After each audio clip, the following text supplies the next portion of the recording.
My name is Bife, knows absolutely everything about the Destiny story, but I know pretty much nothing because I haven't played the game for 6 years. But seeing as I'm about to play the Final Shape campaign for the first time ever, I figured it would make perfect sense for me to pull up my whiteboard and spend some time with Bife getting my storyline knowledge into the right place so that I'm ready for all the events that are about to unfold. And also to maybe guess a little bit who's going to be relevant and where the story might be going. Enjoy! Hello there. 1212. Welcome to Content Airlines. Today we have pilot MrRoflWaffles here. The Lore Father has arrived. Without further ado, chat, this is Milo's interpretation of the Destiny story. Some of this is going to be very incoherent because it is very disparate knowledge that I'm trying to glue together. So I know some small things, and together they will maybe make a larger picture. We will see. We have a few races in Destiny. We have the Vex. We have the Fallen. Mm-hmm. There are more. I don't remember their names right now. I'm sure it will come back to me. I know that the Vex there's a boss called Atheon. Yep. I remember Atheon. 100% there is indeed a boss called Atheon. There's a Fallen worm called Zol. That might not be Fallen. That might be somewhere else. I'm going to ask, do you want me to just let you go with this, or do you want me to correct you as you go through? Maybe just to start with, we go with the wrong version, and then we can slightly... So I'm guessing Zol is not Fallen. Okay. But I mean, hey, I can't tell you. But yeah, there's a Fallen worm called Zol. Basically, there's a third race that I just can't remember the name of right now, but I'm sure it will come back. I think Zol is probably that race, but it's like a fleshy race, so I'm thinking it has to be Fallen. So Zol is a worm. There is also a dragon. I don't know where the dragons sit in the pantheon of Destiny, but I know Riven is a dragon. And Riven has a lot of eyeballs. I know that. So I'm going to draw a little ppicture of Riven's mouth here with like 12 eyes or something. And yeah, just under 12. There's 10 eyes, yeah. Okay, perfect.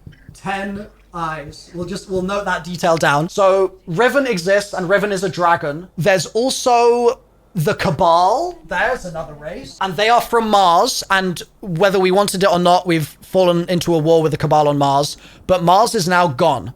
So I'm assuming that somewhere in the Destiny canon, Mars has been blown up. Don't know when. It's the Hive. That's the other one that I was trying to think of. So that means Zol is a Hive worm.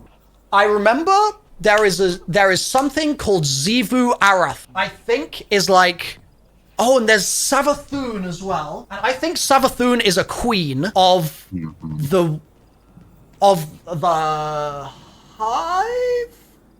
There's a race that really like shapes, like triangles, and I think it's the Hive, but I can't fully remember. But I'm just gonna dump things, and then we'll join the dots. So there's okay. It's like, is it the triangle? Knights are Hive. Yeah. So Savathun is like a big knight, but I think Savathun is a queen. So honestly, like chat's right with a lot of this stuff. Like he's cooking on a lot of this.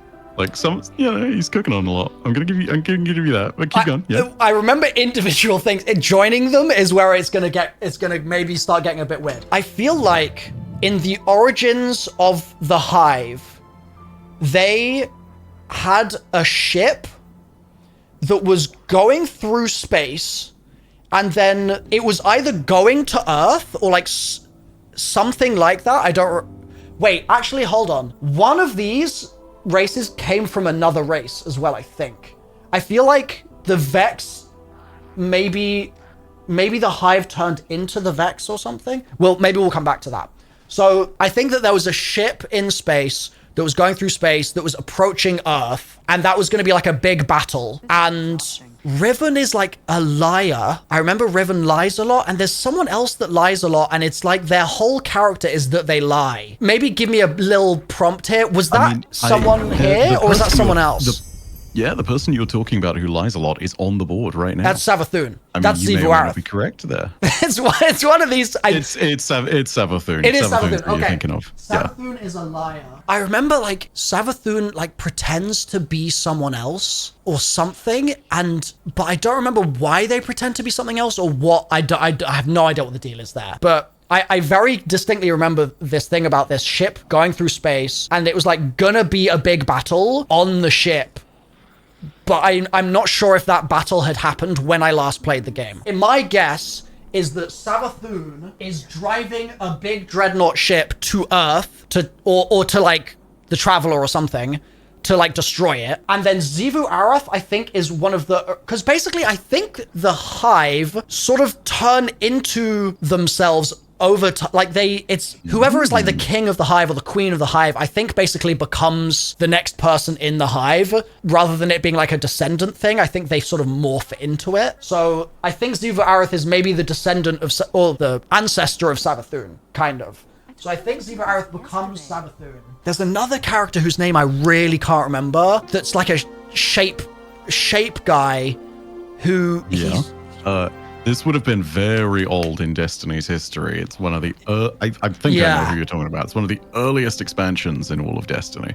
I think so. The name's on the tip of my tongue. Yeah, this was one of the ones that really put Destiny in a good place, like put it on the map, like one of Destiny's first really good stories. All the way back in Destiny 1. It's a knight, right? It's a big knight. They kind of look like a Hive Knight, yeah.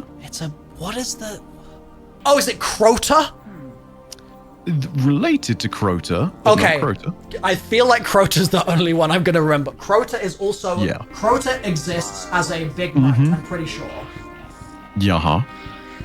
Yeah. The guy you're looking for, because I'm sure it's on the tip of your tongue and whatnot, is a guy called Oryx, and his title is the Taken King, which is the expansion. Okay. Right? Yeah. So...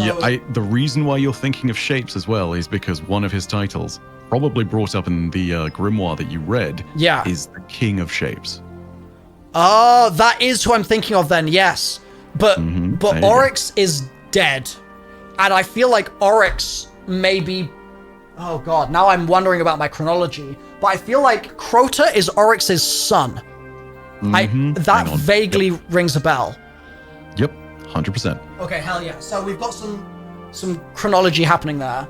So Oryx, I think, is dead. So Oryx is dead. I think there are more dragons, but I don't know what those are. Savathun is a witch queen. They drive the dreadnoughts. Yes. There's also Rasputin. Yep. I think that's probably related to the Fallen. Rasputin is AI, right? And I feel like Rasputin causes the war on Mars. And so yes and no. It's Rasputin is absolutely an AI. The whole war on Mars thing is a meme that is also something which is kind of like way in Destiny's past at this point. Okay. So Rasputin is, as I recall, it's on Earth. I complicated. Feel, yeah. Rasputin is... Okay, so I'm a hit me. Yeah. The bit here, but Rasputin is now dead. Oh. Yeah, no, there's a big moment that came along with all of that, and it's a cutscene that's really worth watching that really sums it all up. But yeah, Rasputin has played out a lot of parts in the storyline, but unfortunately is now dead. Okay. So my memory of Rasputin is that on Earth we were like searching for an array or something, and it was like linked to Rasputin, and that's basically all I can remember about Rasputin at all. There's also those purple balls. It's literally the D1 campaign, right? That's one of the missions in the D1 campaign that you're remembering is the last array, which you actually describe it really succinctly there. Like, yeah, the array that gets activated links in with Rasputin's remaining systems on Earth. Right, yes, yeah. So I vaguely remember that and nothing else about Rasputin. But the Fallen are on Earth, and their little scavenger peoples, why they are the way they are, I'm not sure. There's also the ones that have multiple arms, and there's the spider who's a big one, I think the Fallen Fallen have king or lord limbs. or something. So I mean, it's not hugely important to any of this, but like the word for the Fallen's own thing is a Kel, right? That's their equivalent of a king or a lord. Yeah, so the spider is their Kel. Not necessarily. Spider's actually very opposed to them. He's big and fat, but he is completely outside of that system. He's basically just a crime boss that you met on the Tangled Shore. Oh, so he's like the kingpin in the underground. Yeah, a kingpin as opposed to king. Yeah, 100%. That's absolutely a good way of putting it. And then the Kel would be their king, but I'm not sure who the Fallen King is. We've got the Taken King, but I don't know who the Fallen King is. So, then there's also that guy, and I don't know if this is who Tanix is, but Tanix has come up a lot in the last couple of days as like people have been telling me to solo Tannix over and over again. Is Tannix the large, spidery guy that popped out of that sewer hole in the Destiny 1 story? In D1? No, but that is a reference I adore because that's an amazing raid boss called Atrax. Like, such a cool encounter. Okay. Yeah, Atrax dead, not relevant to the story anymore, but fucking awesome throwback. Love it. So rest in peace, Atrax. Oh, there's someone prime. There's a purple ball that's... it's like something... What is the word that I'm looking...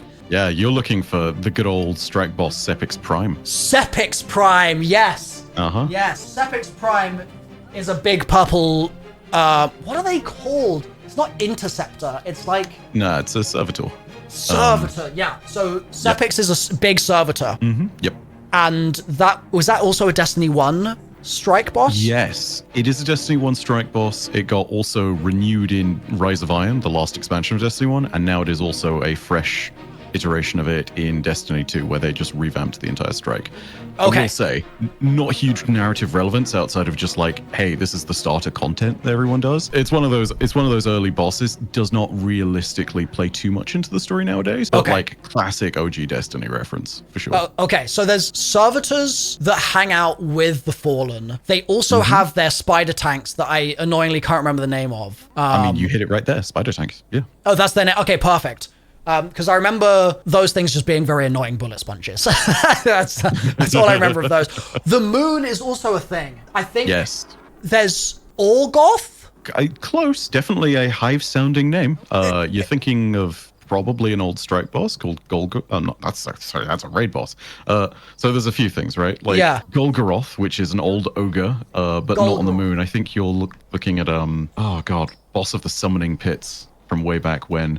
Just a big old ogre. Fogoth, there we go. Fogoth, yes. Okay, yeah. So I remember Fogoth being on the moon, and Fogoth was like chained up, I feel like, on the moon as well. So I don't think Fogoth wanted to be there. I don't think that was of their own volition that they were hanging out on the moon. What was going on the moon? I know there's a lot of caves and tunnels and doors and stuff as well. There's like a proper civilization that's sort of been built under the moon's surface. Like a big old hole in the ground, right? Yes. Like, because you get to the moon, and I feel like there's a whole crater that sort of just goes deeper and deeper and deeper into it kind of vibe. Mm-hmm. But that has a very cool name, which you might or might not remember. Hit me. As well. It's the Hellmouth, which I think is yeah, it's such a cool little piece of naming. Love that. So that's the Hellmouth on the moon. And there's also like a Destiny meme about the wizards being on the moon or something. Or oh yeah, from way back when Peter Dinklage gave like the driest delivery of that wizard came from the moon. That's what that was. Okay, yes. So that wizard came from the Hellmouth, maybe specifically, to be more precise, Peter Dinklage. Mm-hmm. So he's cooking, chat. He's cooking. There's also the secret garden on very important, but it's Neptune? Not called the secret garden. Oh, it's a different kind of garden. The hidden garden. I mean, it is hidden, but you're looking for a color. Oh, it's a color. They're blue, green, red, pink, black, white. Black garden. There you go. Is it Black Garden? Okay. And the Black Garden, I don't think it has a boss in it. What did I do in the Black Garden? I think that's the end of the Destiny 2 launch campaign. Is that right? End of Destiny 1 vanilla launch campaign. Everything is so much further in the past that I think, like, this is probably all just like Destiny 1 stuff right now. A lot of this is Destiny 1 stuff. You're pulling from like ancestral 10 years old memory. It's fantastic. Okay, so the Black Garden, what the hell did we do there? I really don't remember what the relevance of it was, to be completely honest. Do you remember what the final boss in there vaguely might have looked like? Wasn't necessarily something you shot at, but it was definitely something that was there in like cutscenes and whatnot. To be honest, no. I remember the Stranger. That's another character we should probably put down. Mm-hmm. Yep. Speaking of, let's push away from like enemies generally. Who are our friends? Let's go with that side of things too. Because there's a lot on the board, and I want to go ahead and fill out some other bits and just give you that tiny bit of guidance. The Avowed.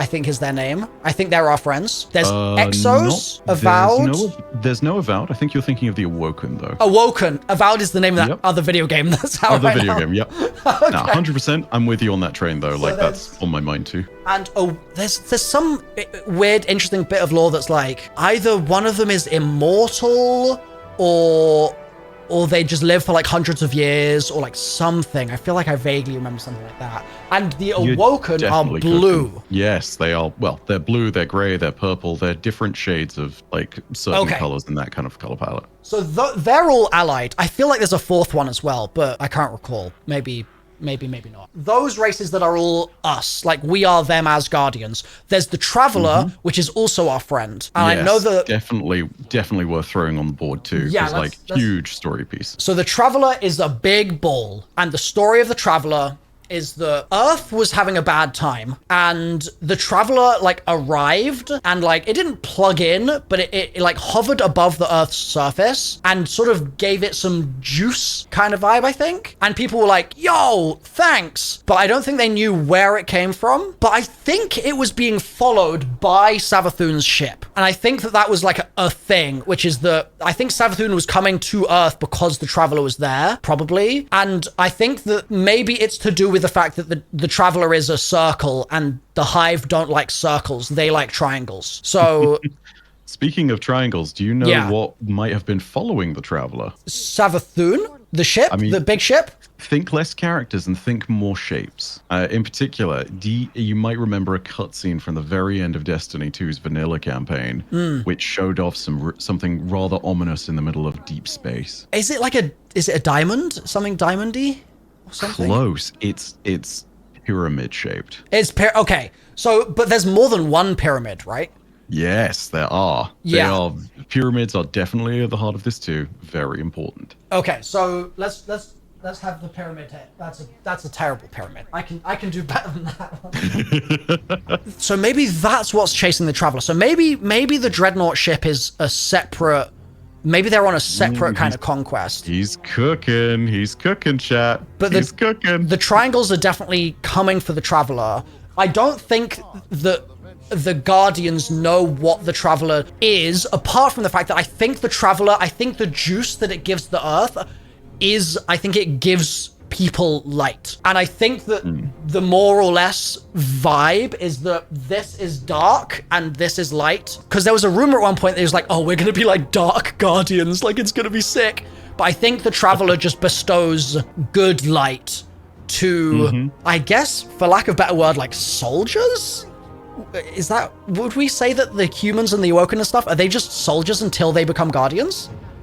I can give you the one for one if you want on this, because like this is totally something which is like the background knowledge that can absolutely I think be shared without killing too much. Sure. So yes, the Traveler is a source of light. I can go into light and dark if you want, because there's a lot more we know about both of them, but that might be something you want to figure out on your own. I'm not sure. Let's leave that to be ambiguous, that aspect of it specifically. I think that'll be fun. Okay, because I will say it is kind of it's a fundamental part of the build-up for the last 10 years, and touching on darkness in particular is actually very both darkness and light, and particularly who uses each of them, is a very important part of like the story leading up to the final shape. Right. Okay, because I feel like Dark Guardian, what would be the right word to use it? Like dark energy, or is it like a... Oh, literally just darkness. Just darkness. Okay. I feel like usage of darkness isn't really something that we see at all in Destiny 1. It was like pretty absent, and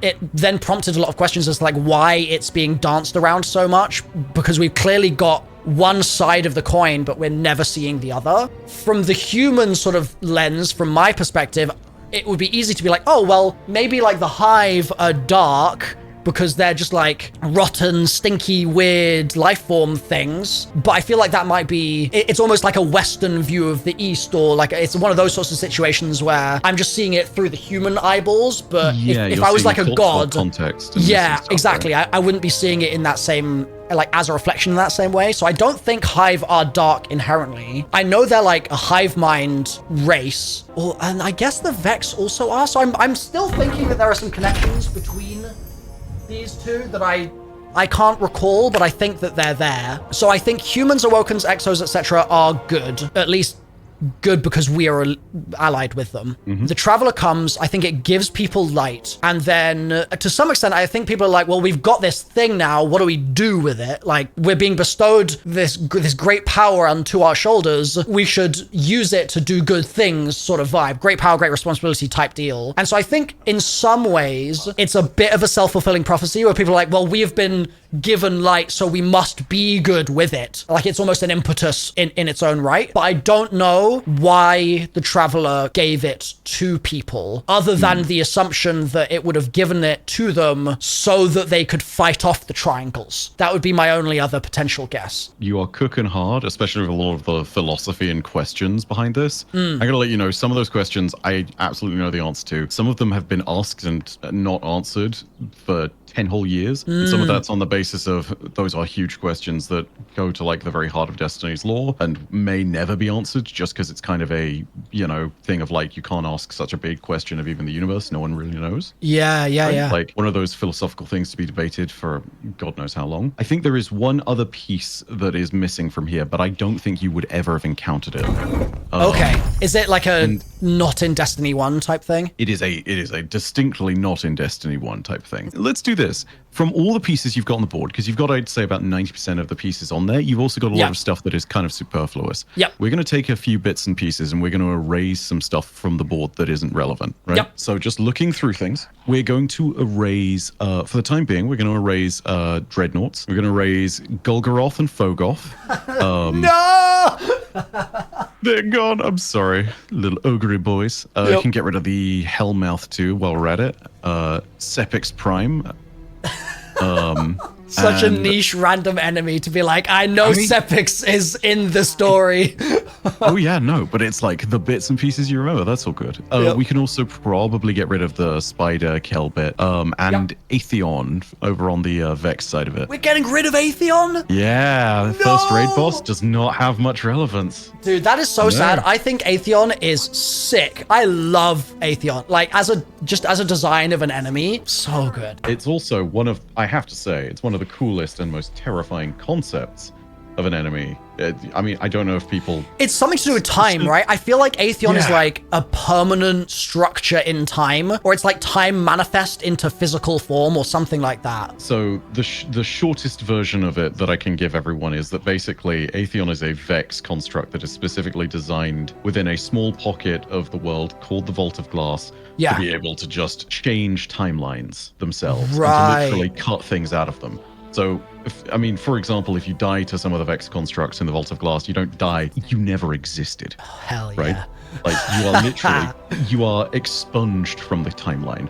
And, that's so sick. It's such cool lore, but it's unfortunately not hugely relevant to this. Okay.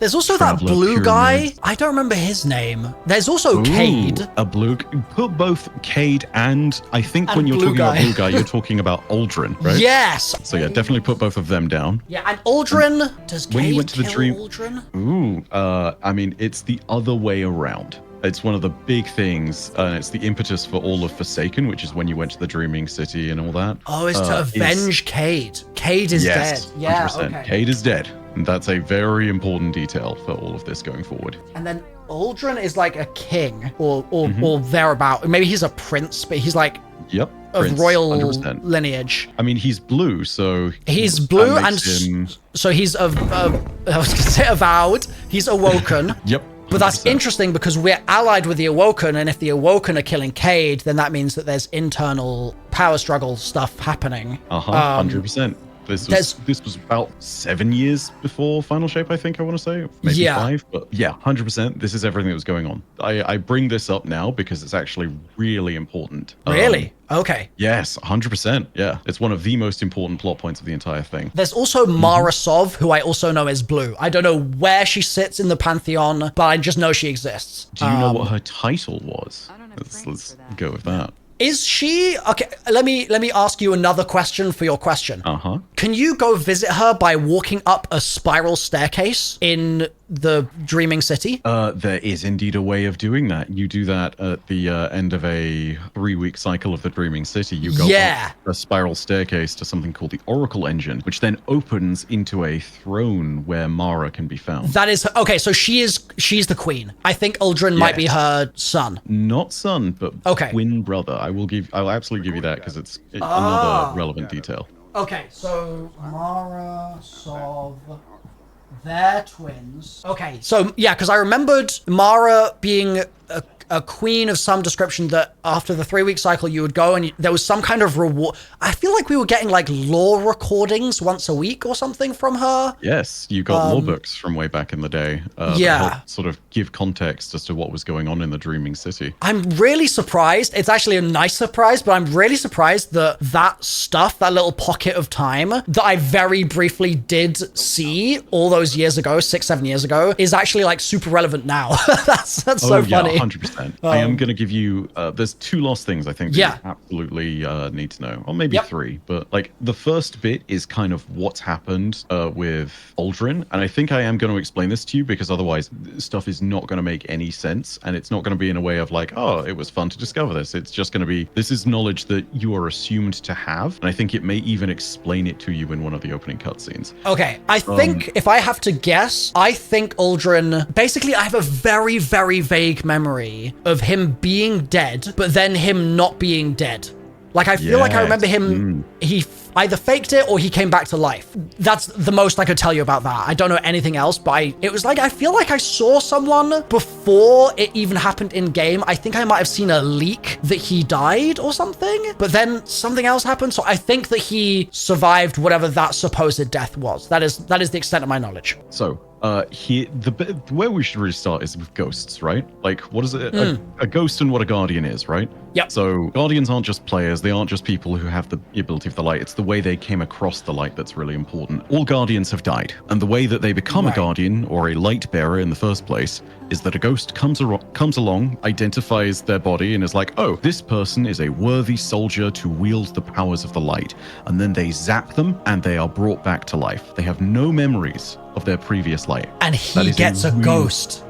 Yes, he does. And that is why that is so important. So, and he gets one because he's awoken, because from the Traveler's perspective, he's not done anything wrong. He's on Team Traveler, and then we're like, hold on a minute, he just killed our buddy. That's not cool. Why are we reviving him? So I guess that creates some conflict. Yeah, so the Awoken don't get ghosts just because, right? Like, no one gets a ghost just because. The way the Traveler chooses who gets the light is actually a really controversial and important point for other stuff that you may find out later. Okay. But like, yeah, he gets revived, and that's hugely consequential. He's no longer known as Uldren because he doesn't remember his past life. The name you want to now put down is Crow, because that's the new name that he chooses for himself. I've never heard that name before. Okay. Yeah. Crow. Yeah. Mm-hmm. And so that is, Uldren is pre-ghost and Crow is post-ghost. Yes. 100%. Okay. So Crow is the Guardian, Uldren is just the normal Awoken guy. He's like the Prince of the Awoken, right? That's like his... Yes, 100%. Yep. So that is, I think, one of the more important notes to make, is just this thing of like, Uldren killed Cade, Uldren then was killed by either us or Petra. We don't know who. Petra, by the way, is basically like the right hand of Queen Mara. And then afterwards, a ghost finds him, resurrects him, and he's no longer Uldren, he is now Crow. There's a whole load of stuff going on with all of that. There is one last piece, and it's, I guess the simplest way to put it is, who's in the pyramids? Yeah, that's a good question. So I don't think I'm going to say much on that because I'm pretty sure the game will explain it to you. I'll connect the dots kind of vibe. Yeah. Yeah. But the simplest way of doing it, and if there's one cutscene I think you should watch before any of this goes down. Yeah. I'm going to see if I can find it for you, but it's the one bit that maybe gives you the tiniest bit of missing context on who that is and leads up to everything. The big reason all this links in, you talk about the Traveler arriving at Earth and everybody really not having a good time. Yep. Kind of true. It's definitely got the right themes. So the Traveler arrives way back in, you remember the astronaut cutscene from like the OG stuff where they land on a different planet and then all that stuff happens? I think so. Yeah. So Traveler lands on Mars. They discover... Mars? Oh, right. On Mars. Like, canonically, it's meant to be in 2014. which is hilarious because, I mean, that's Destiny's launch year, right? Yeah. So, like, they're doing the funny thing of tying it into the timeline. What happens after that is we send astronauts there to Mars for the first ever manned mission, and they witness the Traveler actually making rain on Mars. Like, it's this incredible moment, and that's like the prelude to everything that happens. You know, humanity gets like this mega boost from everything that happens with the Traveler. Yeah. You know, humans can, just to give you one example, human lifespans triple under the Traveler's presence, right? Yep. Like, it's just a good thing. The light is this engine of life and creation, all good stuff. Then something happens, and it's this apocalyptic time within Destiny. Oh, because the Traveler, like, stops, right? It just, like, shuts off or something? It just breaks? It breaks, but there's a reason for it breaking. The simplest way of putting it is that its ancient enemy came and found it, and the Traveler sacrificed itself in order to stop that enemy. And for the longest time was lying dormant and dead. The end of Destiny 2's like vanilla campaign, you see this moment where it wakes up again and then destroys the boss of the Destiny 2 vanilla campaign. So the Traveler is no longer dead either. It's alive and awake as well. But that also leads to your end game, like final campaign scene from D2 Vanilla. When the Traveler wakes back up, the pyramids also wake back up way off in dark space, and they're like, "Oh, we got to finish the job." Oh, okay. So the Traveler in Destiny 1 is the dead Traveler, and then do we wake the Traveler up? Is it our impetus that causes that, or is it that the Traveler sort of knows that it's time, and so the Traveler kicks back into gear, and we then finish the campaign sort of alongside those events happening? I think it's a bit of both. Like, we absolutely are part of the impetus of it because we are specially chosen as one of the only Guardians that can help it in that time. Yeah. But it's also this thing of the Traveler does a lot of stuff on its own, and we don't necessarily have that same input. Yeah. It's got its own machinations happening in the background. It has its own machinations. It has its own agenda. It's very mysterious to try and decode it. Yeah. To this day, we're still not 100% clear on what the Traveler's attempt at doing things really leads to and what its agenda really is.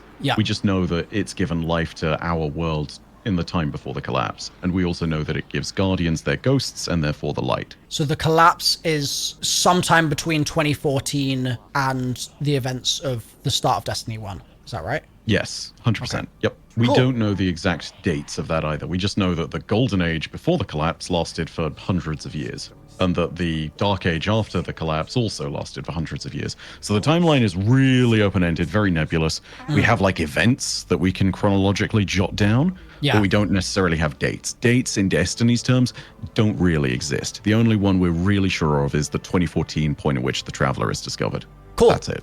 Okay. Hell yeah. So the question that I need to chew on is who's in the pyramid? Is that right? That's well, it's not necessarily chew on, because it's the thing that I think will be answered very quickly. And I'm actually going to go ahead and send you that cutscene, because there's actually no other way you would have known all of this. They may just introduce it to you when you hit start on the Final Shape campaign. Not 100% sure on that. But I think it is worth just seeing it, just so that you can know. Would you prefer to see that and then understand it yourself, or would you like me to give you just the most basic thin veneer so that you get it?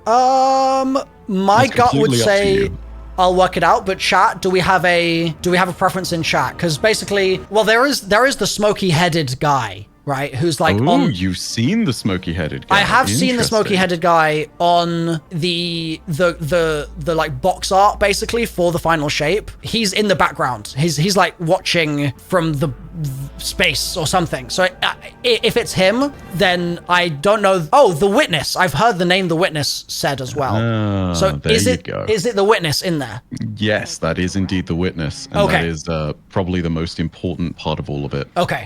So the thing I'm going to send you in Discord is the New Light cutscene that you're going to get if you literally started the New Light campaign and we're being introduced to all this now. And it mentions a lot of this stuff, but it also drops the Witness's name at the very end and drops their sort of thing. You'll find out much more about what's going on there, but this I think is the sort of base of necessary context, and for the rest of it, you can figure it all out there. There is a lot that you also still are going to be able to figure out. There's a lot that you don't know. There's so much context that's still missing from all of this. Yeah, it's it's just the entire timeline goes and does some insane things. And in fact, there is one. I'll send you a second one, and I say that only because it provides the literal lead up context to why you're even there, basically. Right? Okay.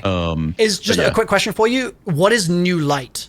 Is that a new campaign that they did after the launch of Destiny 2? So imagine if you didn't have your old account and you literally made something completely fresh. You'd never played the game before. New Light is basically the new player experience they built for Destiny 2 instead to try and introduce you to the universe.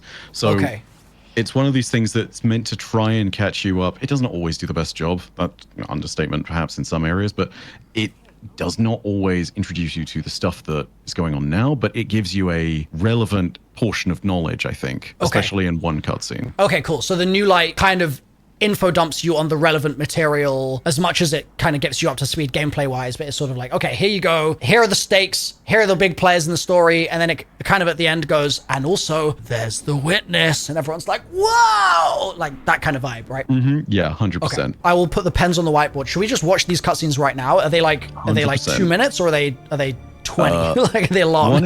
One is 5 minutes, the other is a minute and a half, basically. Okay. They're both in your Discord. We can go ahead and watch this along with chat. And if you have questions or if you want to figure everything out, either way is fine. Okay. But like you've got a lot of the base of knowledge, and I didn't even need to tell you too much there. Yeah. Because like there's a ton of relevant characters still there on the board. There's a ton of stuff that's going on still within Destiny. I will say I'm looking forward to you finding out some of the bits and pieces that you have missed. Because you heard that Witch Queen was an expansion. People have been saying playing Witch Queen before, what's this called again? The new one? The Final Shape. They've been saying that playing Witch Queen would be smart. It's just a time thing, challenge. Which, understandable. I can go ahead and give you the relevant bits of Witch Queen if you want, but I think that's one of those things we might want to save until like after everything is done. Suffice to say, Witch Queen quite literally changed everything for Destiny's narrative. And for the things that happen in Witch Queen. I won't say why, because if you still want to experience that for yourself, I'm not going to deprive you of that. But it's that good. It's like really juicy. Like, let's put it this way. Savathûn was hyped up in the lore for years as the brother of Oryx, the sister of Oryx. Sorry, the sister of Oryx. Yeah. Sister of the Taken King.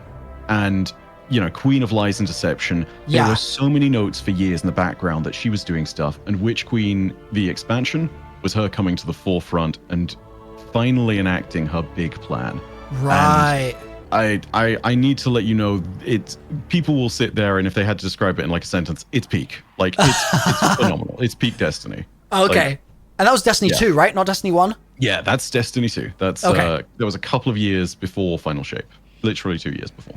Okay, it's the sort of thing where when all is said and done with this week of this marathon of digesting all this stuff, and even just today of going through so much of the Final Shape campaign, it sounds like if it's peak Destiny, there's no reason why I couldn't just go back to it and play it in itself as its own thing, if it's going to be a fun time to learn about that story, right? 100%. Honestly, of all the Destiny campaigns that have released, if you had to play just 3 of them, I'd say that you're playing 2 of the 3 that you absolutely should play. Okay. And I think you would already have, you've already played Forsaken, which is the 3rd one that I would recommend. Right. Yes. Way back when.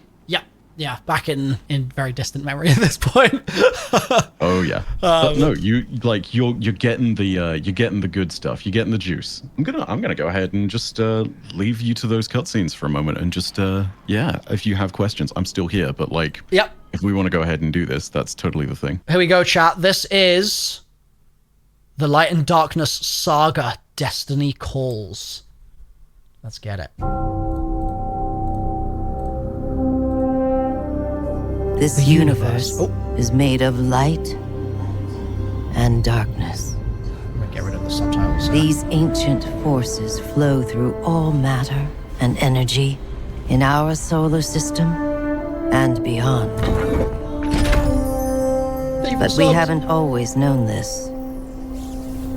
When the Traveler arrived in our solar system, they called it many things.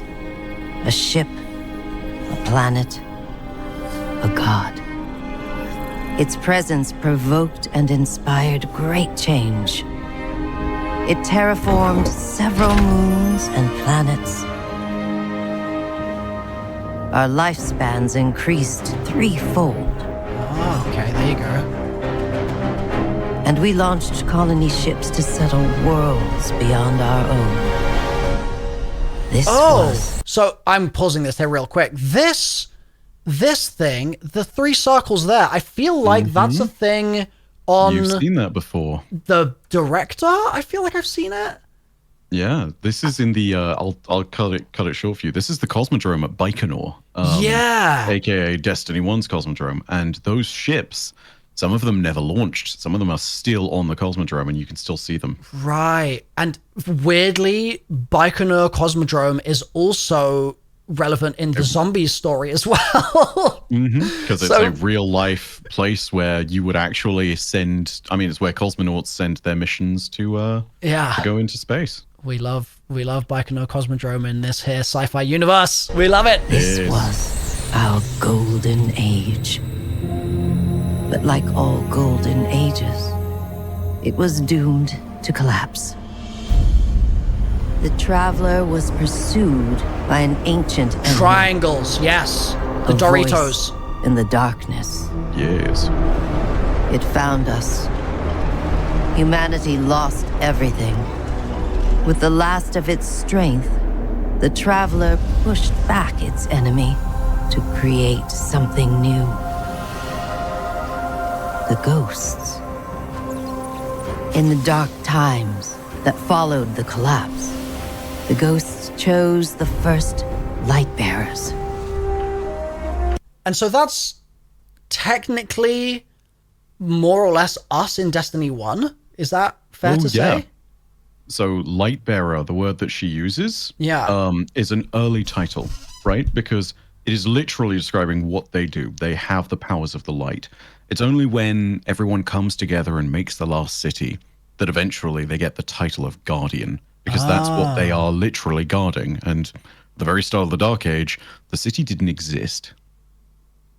Right. So we when we're playing Destiny 1 at the beginning of that game, we're still hundreds of years after the collapse itself. No. We're still hundreds of years after the collapse. We are Guardians at that point.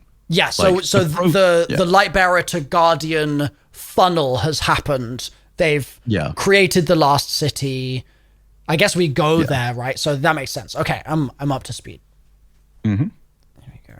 Immortal warriors gifted with the power of the Traveler's light. Humanity faced many threats in those days. Invaders from beyond our system arrived in droves. Pirates, called the Fallen, came to scavenge the remains of our golden age. The warlike Cabal came for our territory and resources for conquest. The Hive, ravenous worshippers of death, came to feed their infernal hunger. And the Vex, strange living machines, came to recreate our world in their own brutal image. We fought with each other as well. For a time, chaos reigned. Though in the end, we came together to rebuild, to heal. We built a city under the Traveler, the last safe city of Earth. So that's the tower. In this city, humanity lived peacefully in all its forms. The humans, Earth's original inhabitants, the Exos, marvels of the Golden Age, and the Awoken, a people touched by both light and dark. Lightbearers took an oath to protect the last city. Over the centuries, they earned the title Guardians. The Titans, paragons of strength and bravery. The Warlocks, mage scholars trained in the arcane arts. And the Hunters, bold adventurers gifted with cunning. Which are the ones that everyone says are crayon eaters? Is that the Warlocks? No, it's Titans. That's Titans. Okay. Guardians know that when they stand together, they are stronger. And now, new threats use our own powers against us. The Black Fleet closes in, edging us toward a second collapse. Okay, so these I've not seen. Yeah, I've not seen any of this stuff before. And our greatest adversary. Yeah. That's all pretty novel for me. The one in the middle, I'm not saying anything on just yet. Yeah, that's fine. We haven't even mentioned them. But the ones at the side, these ones at the side are the Taken, which would have been around in the Taken King and are just all over the system. They look like enemies that are shadows of themselves. Yeah, I do remember Taken. I totally forgot that those never made it onto the board. Whoopsie. Are they a separate race to everything else then? Technically, yes, but the way that they are created is that they are abducted, essentially. Right. This I think is fine to say. Taken are beings that have been abducted by a greater power into a dimension of darkness, hollowed out, and then sent back as pliant servants. Okay. So for example, let's say you have a cabal that is normally doing its thing. It has a personality. It's an individual. It's doing whatever. It has its own motives and beliefs and things. If it gets taken and is hollowed out like that, it is not only made more vicious, but also no more personality, barely remembers its own name, has maybe an echo of its old purpose, and a new purpose can be assigned to it by whoever the one who took it is or whoever is controlling the Taken in that moment. So it's almost like when you see like a parasite take control of an animal or something like that, and the animal is still moving and still eating and stuff, but it's actually no longer doing that in service of its own autonomy, but it's completely being puppeteered by some, call it a greater power in the case of the Taken, or call it a parasite in the case of a parasite. But sort of a similar sort of vibe, like a loss of all of your self and just subservience to this now greater cause beyond what you ever knew before kind of vibe. Yeah. I would describe it as a hive mind if the hive mind only had a single commanding authority to it, right? Like it's not this perfect harmony of a bunch of different beings, a million equal minds all thinking one. No, it's 999,999 individual service minds that are just tied to this one ruler, whoever that may be at the time. The Hat to command Man. the Taken takes a lot of dark power and a really strong force of will. So only really powerful enemies can do it. Okay. Hell yeah, I can't wait to learn more about this beast in the middle then. Oh, definitely want to unmute for this though. Oh, yeah, cool. His adversary, the voice in the darkness. Oh, hold on. I want to hear what the subtitles had to say. Us. The Black Fleet closes in, edging us toward a second collapse. And our greatest adversary, the voice in the darkness, is revealed. A being of unimaginable power. A witness. But all is not lost. Brand new Guardians rise every day. That's so cute that they've said new Guardians rise every day, and it's the cars from Earth where in Destiny 1 you spawn in amongst the busted up cars. That's such a cute little reference. To shape the future of our solar system and beyond. Hell yeah.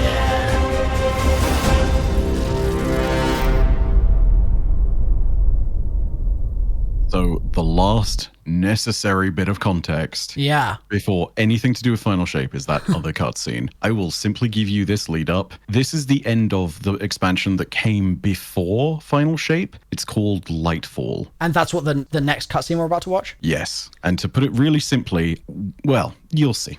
Yeah, you'll see. Okay, here we go. So this is the last cutscene of Lightfall. Lightfall.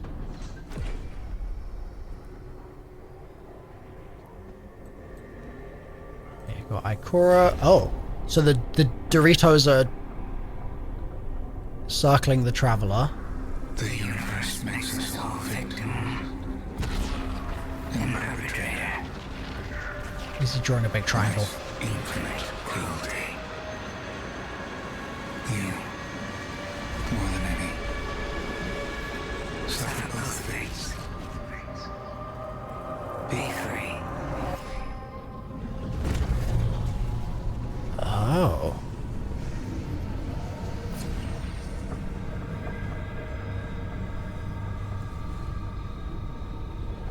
Are they going in? Oh, they are.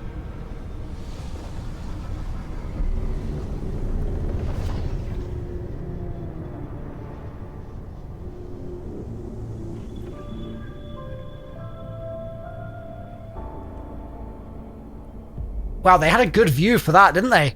They had the best seat in the house watching that go down. God damn. Oh, yes. The short version is, at the end of Lightfall, we lose. The witness is inside the Traveler. Yeah. And that effectively should be where you can kick off Final Shape. Okay. Hell yeah. And it was so they said the universe makes us all victim and perpetrator, like you more than most or something, which that in itself is also just an interesting sort of philosophical morsel to turn over, because the Traveler's output into the world is creating all these Guardians, but then just as much as Guardians are defending from stuff that is trying to sort of interfere with the light or whatever, that doesn't necessarily mean that we are in the right in doing so. Like, who's to say that the Hive's hunger is any less a noble cause than our defense of the light? And so if the witness is kind of observing this from kind of, like we said before, outside of that cultural frame of being like, oh, well, this is good and this is bad. But if the witness is sort of saying the Traveler's bestowing of light on us means that we then like perpetuate conflict because we continue to defend it because there's something to defend, that makes us the perpetrators, just as, I mean, it gives us new victims to constantly find out in the universe of the Fallen or the Hive or whatever, right? So you're asking questions along the right lines of things. Basically, the Traveler has gone around and basically just helps create. I mean, look what it did to humanity, right? Like, helped us terraform worlds, colonize planets, helped us to become beings that live for 300 years. Yeah. What are opinions of what else could be? And remember that this is the Traveler and the Witness, right? And these are beings of godlike power. Yeah. There is, I say that, do you mind if I show you one last thing? Because it is actually important for the whole Crocade thing. Sure. Let's go for it. Okay. So this was actually Titan Bonkhammer in your chat brought this up, and I think it is actually incredibly important. Okay. And I don't think that anything you're about to see would be considered a spoiler, because one, it is the final bit of lead up to the Final Shape campaign that we got from the very end of the season before it. And also, I think it's really important because anything you see in there will have been appropriately shown in any marketing for the Final Shape. So I'm not going to consider this a spoiler. But when I show you this cutscene, I will warn you, that will be the moment at which I alley-oop out and you should just play it. So if you have any questions or anything else, go ahead and ask now. I'll still be sticking around in the chat to go ahead and watch. But like, I'm really sure that when you see this cutscene, you should just start Final Shape immediately after that. Okay, I guess my only remaining question is there anything I should amend on the board? Because I feel like we talked about the Witness a tiny bit, but then there might have been something that I'm just forgetting from the last like 10 minutes that should also be added before we just dive in. Or should I just leave it as is now, and then we can get cracking? I think maybe you can afford to pull Zivua Wrath off there. But for the most part, you can get cracking. Like, you can do what you want to do. Goodbye, Zivu. You will be missed. Okay. I think it was just, I wanted to add the Savathun is the Witch Queen. Yep, 100%. Because I specified that she was a queen, but I didn't specify that she was the Witch Queen, which I feel like is just a useful reminder for myself that like that whole expansion is her thing. So, and again, I'm just going to go ahead and throw it out there because there are people bringing it up in your chat. Yeah. Yes, we could go into the timeline and we could talk about all this stuff, but I think that this does not necessarily pull into Milo's thing of, we can do that after, but I know, want to find out a lot of this stuff for yourself. Yes. And there are big revelations I've not even touched on and talked about, which you will have naturally brought up within your time playing Final Shape. Perfect. And I want you to go ahead and figure all that out for yourself, because it's very clear that there are going to be moments where that stuff is mentioned and brought up, and you will be able to make those assumptions for yourself. The other thing as well that I would say is we could go ahead and do all the missions of timeline stuff, but I know you have limited time on this and I know you want to jump in. So this last cutscene I'm going to show you is literally from the season before we go into all of the stuff with the Pale Heart. The short version is we initially tried jumping into this portal and it does not work. It literally tears people apart. And so we spent an entire year trying to find a way to follow the witness. And Crow is the one that is sent forward for reasons that aren't really super important, but basically he's the only one who's able to immediately get through. Sure. What you're seeing is the moment when he lands on the other side of the portal. Oh, hell yeah. Okay. I'm about to see inside the Traveler for the first time. Let's go. Okay. All right. So, yeah, again, I'm gonna mute maybe one or two last words from the thing, and then good luck. I will enjoy watching you play Final Shape. Hell yeah. It's going to be so interesting. So yeah, here is your cutscene. We ready, chat? This is the final story precursor. I'm excited. I've been waiting for so many years to see inside this damn beach ball. We finally get to do it. There's explanation for what's inside the damn beach ball too. Trust. Like, there's going to be a whole lot of stuff to do with it. If you have questions, they will be answered. I can promise that much. Sick. Okay. Maybe not all of the fundamental. What is God? What is the thing? You know, what is all this? Like, that I can tell you is definitely going to be something that will be touched on. Okay. Amazing. Here we go, chat. Into the Pale Heart cinematic. Here we go.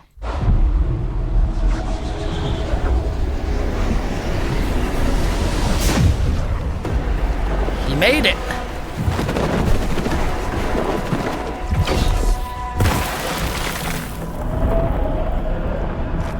Okay, so Smokey Boy has made it as well. He's still there, hanging out.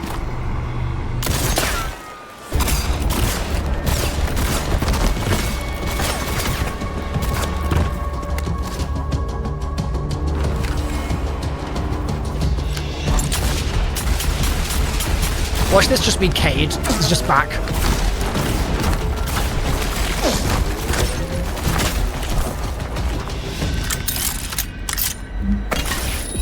Oh.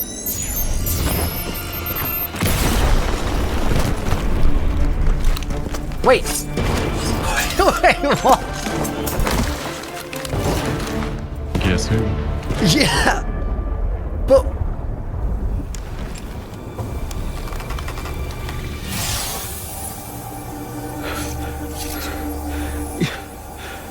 You died. So did you.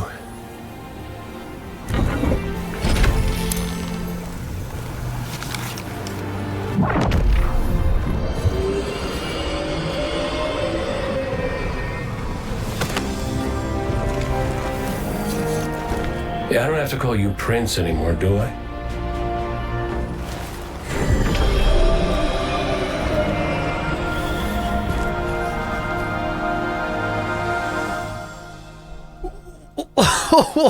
Wait, what? So... Everything will be answered. I can only say you got to jump in and hit that campaign button, and I'm very much looking forward to watching as you go. All your questions will be answered. What? Okay. I can't wait. Thank you for the sort of lore session that we've had and setting me up perfectly for this campaign. I feel like I'm so much better prepared to engage with the story in a way that will make it more fun. So thank you, Bife. I really appreciate you queuing me up in this way. Oh, it's absolute cinema, boys. Right, I'm going to leave you to it. That was so much fun. Oh my God. I have not done any research before this stream. I've not done any recapping on anything. I think I remembered a good amount in the end. We're now going to jump in to the final shape. We're going to go back into the game.